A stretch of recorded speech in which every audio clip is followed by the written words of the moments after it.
The U.S. Central Intelligence Agency, the CIA, deals in information and misinformation. Tonight we see how the CIA has been able to plant news reports that aren't just inaccurate, but totally fabricated.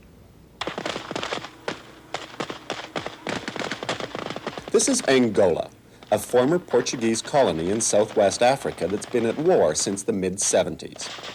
Its left-wing government, supported by Cuban soldiers, fights a continual battle against guerrillas backed by South Africa.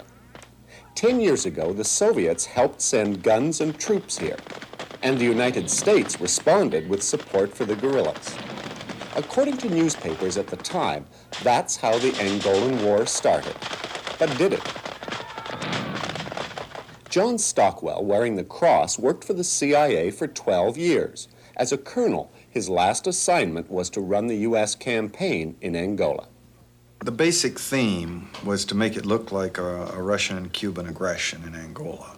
And so any kind of story that you could write and get into the media anywhere that pushed that line, you did. 1/3 of my staff in this task force was covert action, was propagandists whose professional career jobs was making up stories and finding ways to get them into the press. In 1975, the resource-rich African country was being fought over by 3 factions. Agostinho Neto led the left-wing MPLA, which eventually became the government. Jonas Savimbi, an anti-Marxist, led UNITA, which was openly supported by South Africa. And another anti-communist force was led by Holden Roberto, who had been paid by the CIA for 14 years and was now to receive major U.S. support. The CIA had just closed down 3 long-term paramilitary operations in Southeast Asia. The Vietnam, Cambodia, and Laos. They'd had over 1,000 paramilitary case officers come flocking back to Washington. They didn't have desks for everybody, much less jobs, and morale was rock bottom low. They wanted a covert action. They wanted a paramilitary encounter.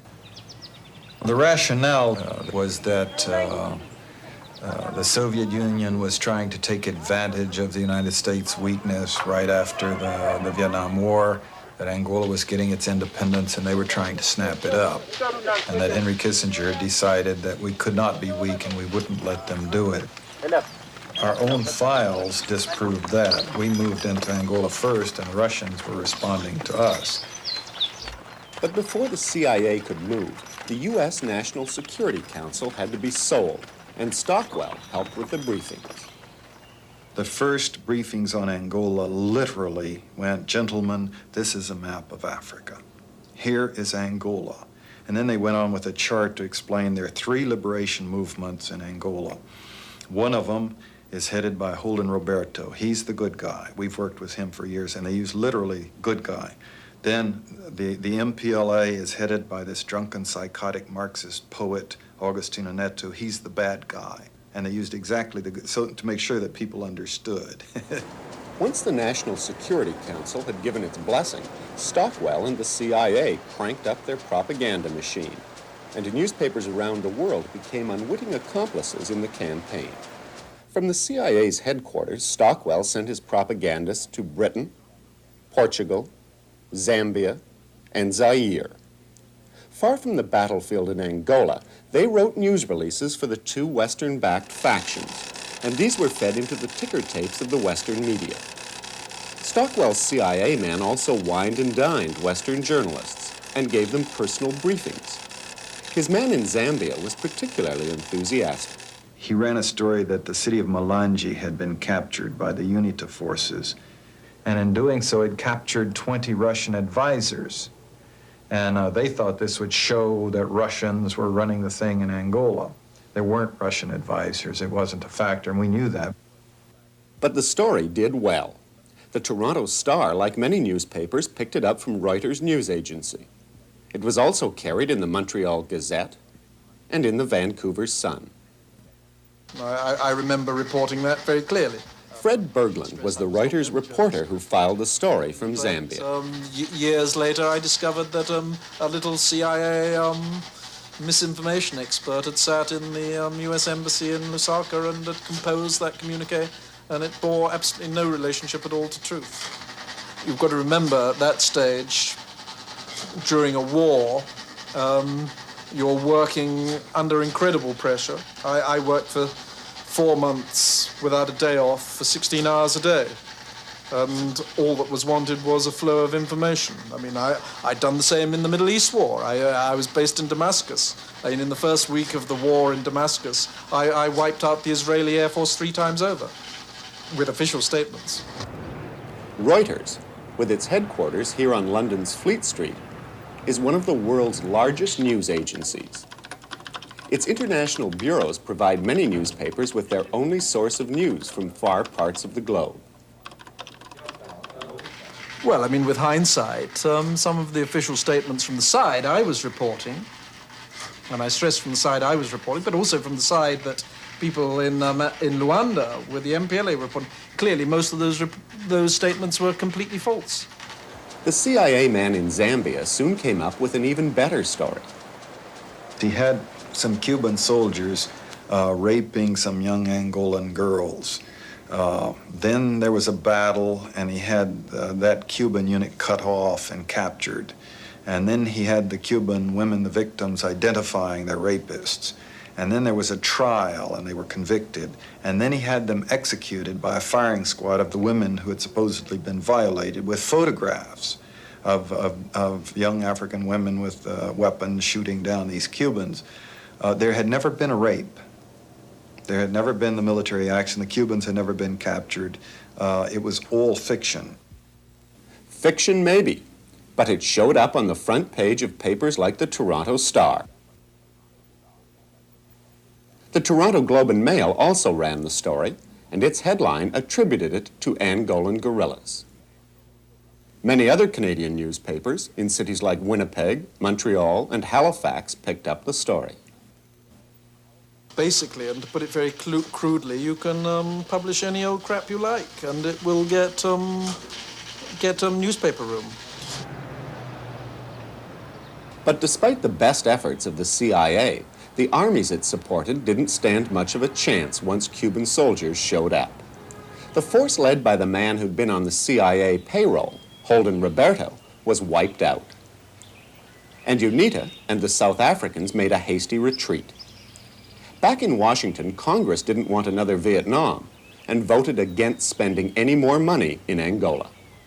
More recently, the CIA has found work for its skilled writers in Central America, particularly in the campaign against the Sandinistas in Nicaragua. First, the arms flow story. According to President Reagan, Nicaragua supplied guns to left-wing guerrillas in neighboring El Salvador. The Sandinista dictatorship of Nicaragua, with full Cuban Soviet bloc support, not only persecutes its people, the church, and denies a free press, but arms and provides bases for communist terrorists attacking neighboring states. David McMichael was the CIA's senior analyst on Nicaragua. He was asked to write a report on the arms flow, but when he looked at the evidence, it didn't support Reagan's claims. The argument that we're dealing with here is, do these arms come through or from Nicaragua with the complicity of the Nicaraguan government? And the evidence does not sustain that. In 1981, the CIA asked McMichael for a report on the Nicaraguan press, opposition, and church. And my conclusion was that, there was a significant space for these groups to operate, but that they were in no danger of suppression or disappearance. Compared to any other Central American country, Nicaragua has by far the liveliest opposition press and media. Over 2/3, for example, of the 40-odd radio stations in the country are still privately owned and generally speak their mind. When McMichael spoke his mind, the CIA didn't like it. He was fired. But after 4 years of fighting, now the Nicaraguan government has suspended many freedoms. In the world's newsrooms, the CIA efforts at disinformation continue to turn up. In 1982, reporters were shown photographs of what the CIA said were Soviet bases in Nicaragua, identifiable by their Soviet-styled obstacle courses, training areas, and guns. I used to laugh and say, look at that Soviet-style baseball diamond over there, You know, this is almost foolish, really, you know, to talk about this. First of all, they're not Soviet military bases. That's the whole point. The second is that a barracks is a barracks. You know, an obstacle course is an obstacle course.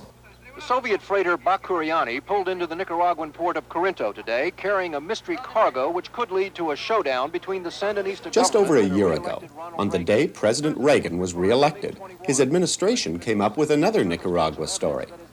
This one had to do with Soviet MiG fighters, which Washington said had been shipped to Nicaragua in some mysterious crates detected by satellite surveillance. The result was more headlines. But as the story developed, doubts began to emerge. Ronald Reagan had a warning today for Nicaragua and for the Soviet Union. Reagan said the U.S. still cannot confirm reports that Nicaragua has received a shipment of MiG-21 jets. But he said if the reports turn out to be true, the U.S. would take a very dim view. The Nicaraguan government has denied that crates taken off a Soviet freighter today contain any warplanes, and it's accused Reagan of trying to whip up an invasion fever. By week's end, U.S. officials were saying there weren't any MiGs after all. It's the usual thing. The charge makes the headlines.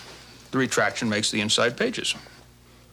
8 or 10 days later, it's revealed, well, MiGs weren't on the way, but that's no longer a headline. So what one is left with is the overall impression from the screaming headlines of the week earlier that Nicaragua continues to represent this enormous danger to the security of the United States. This nation of 3 million impoverished souls, half of whom are under the age of 15, you know. Well, I would say people are very silly if they believe everything that newspapers tell them, and I think probably anybody who buys a newspaper needs a course on how to read newspapers.